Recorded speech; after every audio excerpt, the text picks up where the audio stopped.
perspective you've taken, that you've said what we're going to do is a narration, tell you the story, the way Mark was telling, which is way different from saying, well, we're going to act out that story, guys, for you.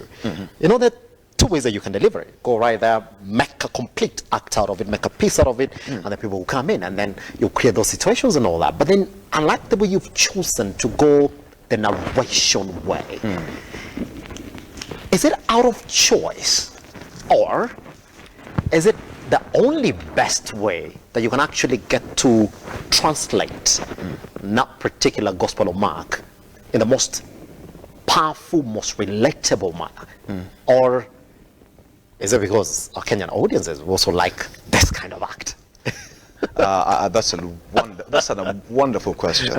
Now, as you said, for example, we said from the very beginning, the Gospel of Mark is actually a narrative, or somebody actually explaining. Now, when you sat down with the director, Mweni, she actually then, in a process of the issues that she brought to my life that I was not really aware of, that which I just appreciate. It was just a bit of beauty working with her. And then the fact that you're looking at it, because how is it that most often than not, most of us would have okay, let's just ask a question. What is African theater?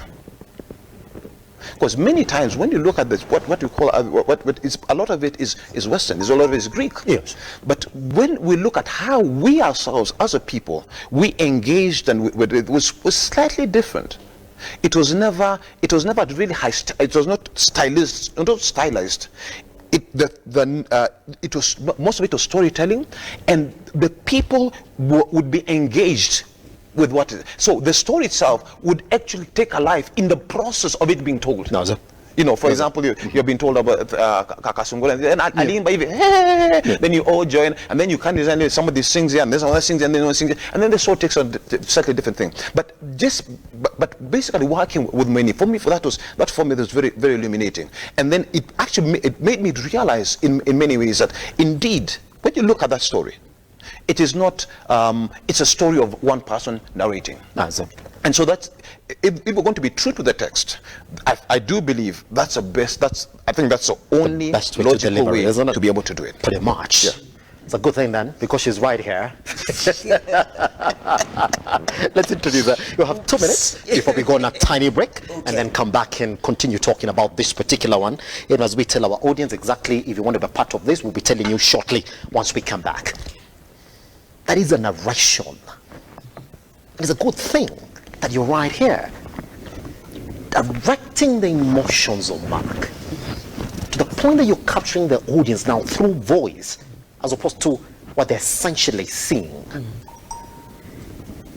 It's a challenge. People say, she would have just got actors. The script is there. Write it down. We make an entire piece out of it, call people to sit for 2 hours, and we're done and dusted. But in the state, I'm going to do a narration. Sort of speak the same voice that the author of that particular book is also speaking in. Which was the easier way out. Take a minute, we come back and continue. All right. Yeah.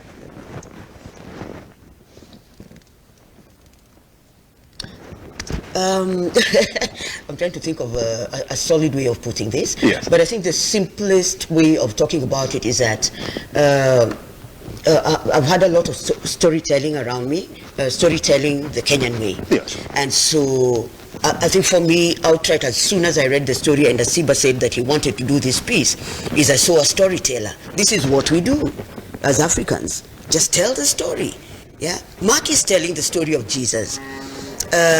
He's saying, this guy did this, he went, whatever it is, and that's it.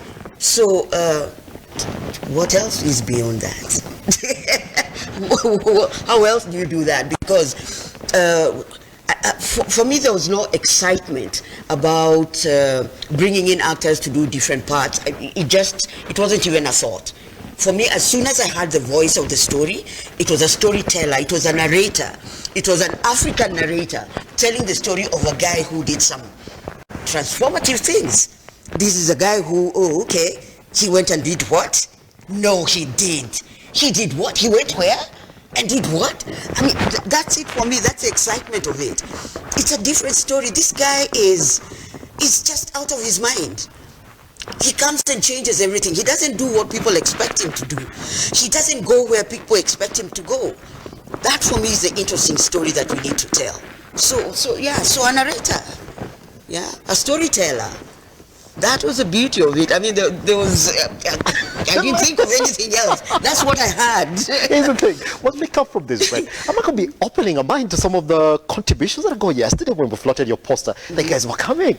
It's like, oh, yes, it's a narration. It's What's that? what's that? For a piece? Guess what? Let's come back. All right. Because Okay. after this, then I'll be talking to her on exactly. I mean, even the situations that we see in the Gospel of Mark, you like to think if you had actors on stage presenting that. I'm going to put an example to you.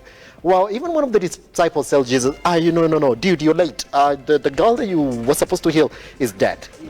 Just don't talk to that one. No, it's done and dusted.